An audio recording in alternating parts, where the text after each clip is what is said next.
En esta mañana nos encontramos con el máster Godofredo Aguillón, quien nos dará algunas ideas elementales en torno a la visión teórica de Herbert Spencer.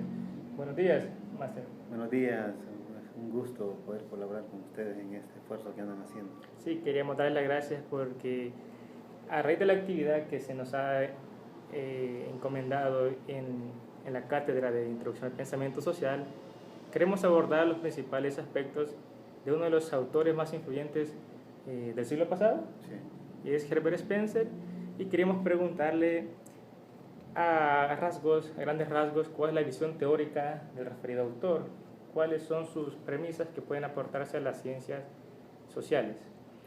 Bueno, básicamente Herbert Spencer despuntó como uno de los fundadores de la corriente que se denomina así el positivismo, y básicamente la preocupación de él junto al otro igualmente fundador de la misma corriente trataron de ver a la sociedad como un organismo, y a partir de ahí su visión de lo social o de la sociedad va a responder a esta influencia de las ciencias naturales planteadas a la sociedad, de ver a la sociedad como un organismo orgánico en el que las partes juegan un papel fundamental, poniendo dos cosas que van a ser fundamentales en esa idea, y es que las sociedades evolucionan, ¿ya?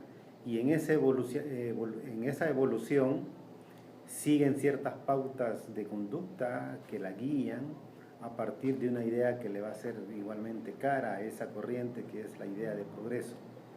O sea, las sociedades progresan en tanto evolucionan, adaptándose a las nuevas circunstancias, tal como los organismos vivos se adaptan a su medio que les rodea. Entonces, ese positivismo se va a plantear en un contexto en el que Europa está viviendo, digamos, una de las peores crisis que la estaban prefigurando, y ellos, en lugar de ver la parte negativa que significaba, digamos, toda la catástrofe, el conflicto social, la anarquía que se veía, entonces querían ponerlo todo en positivo, y ponerlo en positivo significaba ver a la sociedad como que están autogobernadas por sí mismas y no haya fuerzas extrañas que la muevan.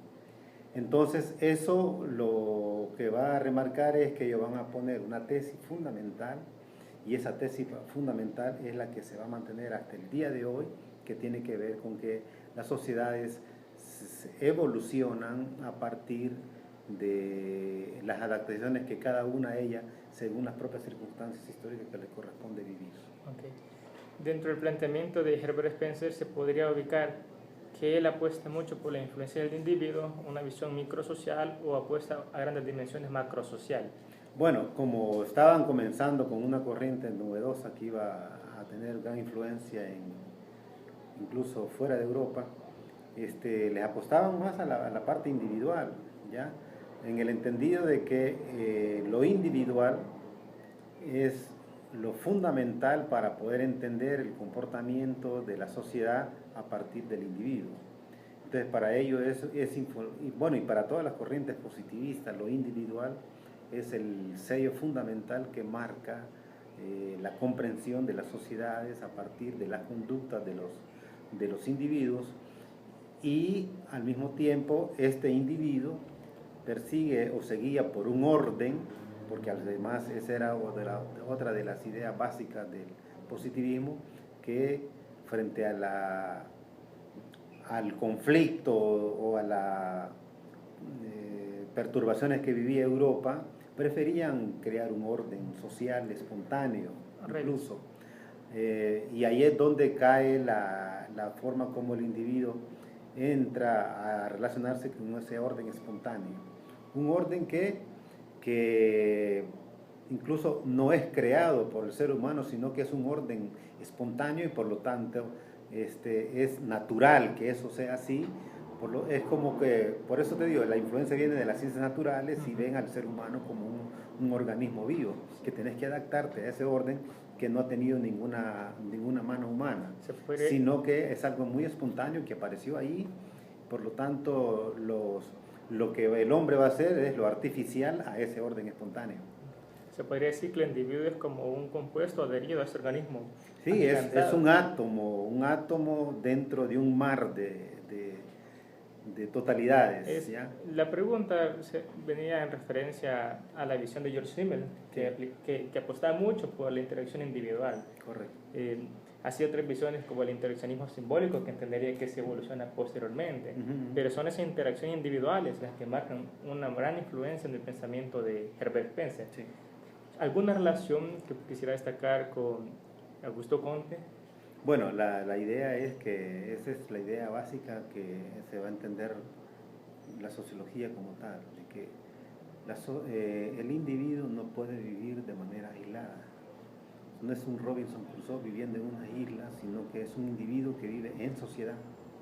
Y entender al individuo que vive en sociedad es entenderlo de que es un ser, primero, sociable, ¿ya? Segundo, solidario con el otro o con nosotros.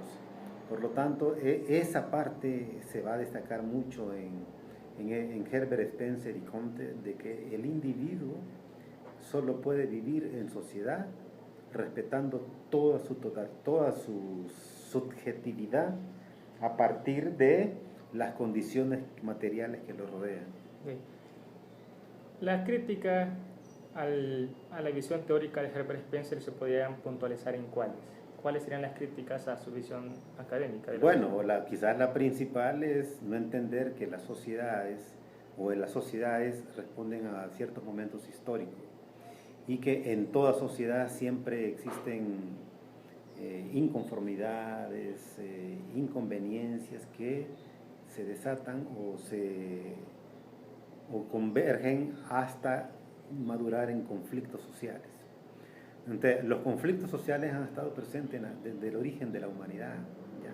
O sea, no ha habido sociedades estrictamente pacíficas en el buen sentido del término, sino que han sido sociedades en las que, por la misma naturaleza del individuo, del ser humano, ¿ya? En tanto que tiene pasiones, pero también tiene odios, provoca que unos esclavicen a otros, unos dominen a otros.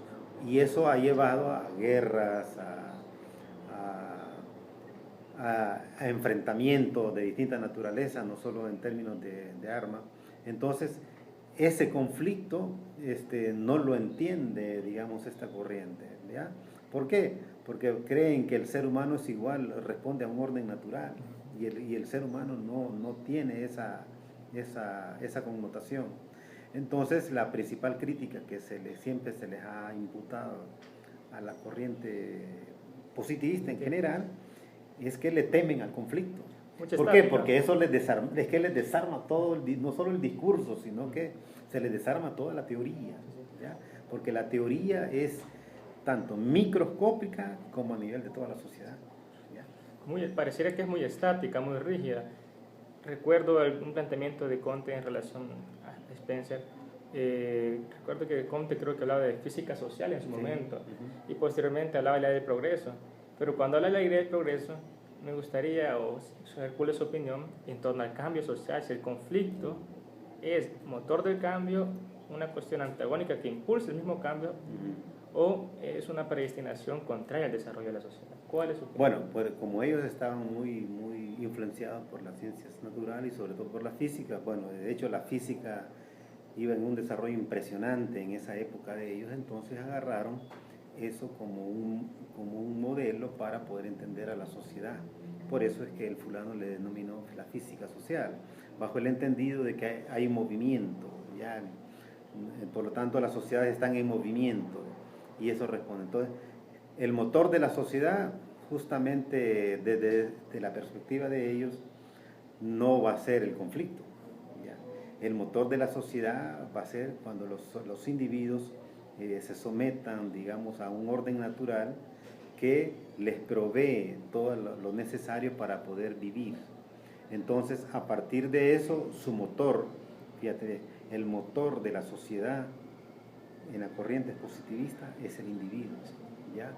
Todo aquello que anule al individuo, neutralice al individuo, va a ser desechado en sus cuerpos teóricos.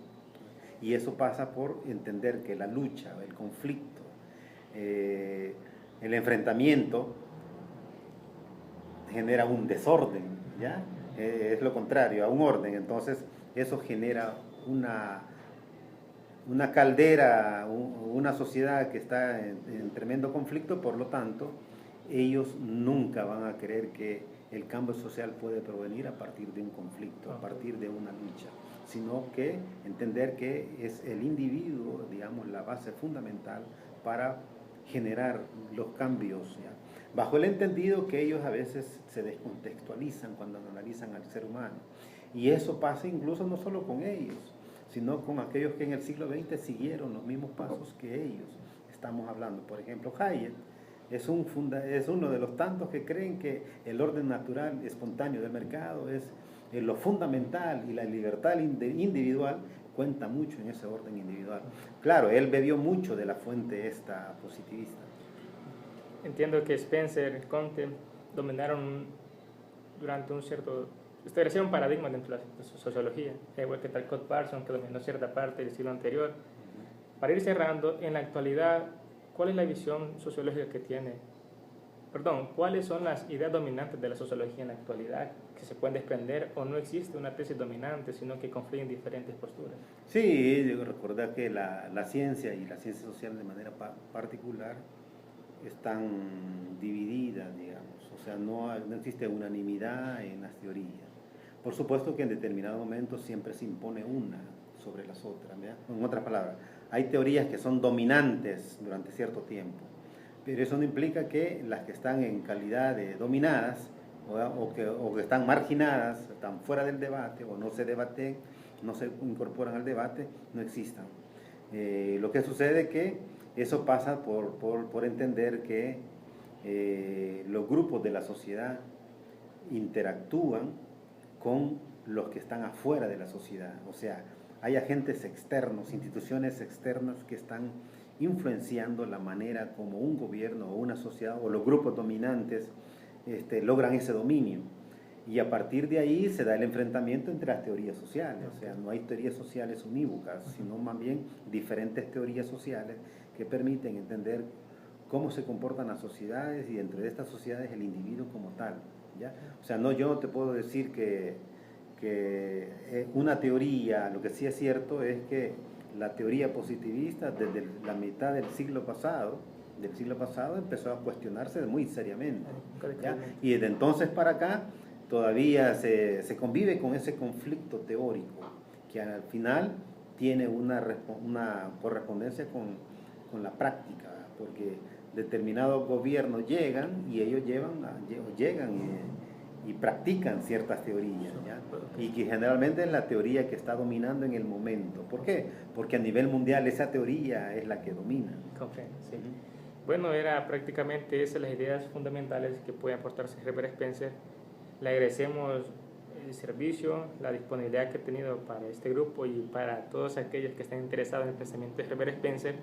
Creo que las ideas que se han postulado en este momento son básicas y de mucho interés, ¿verdad?, para el estudio de la sociología. Bueno, damos muchas gracias y le agradecemos sinceramente. No, estamos para servir. Ok, muchas gracias.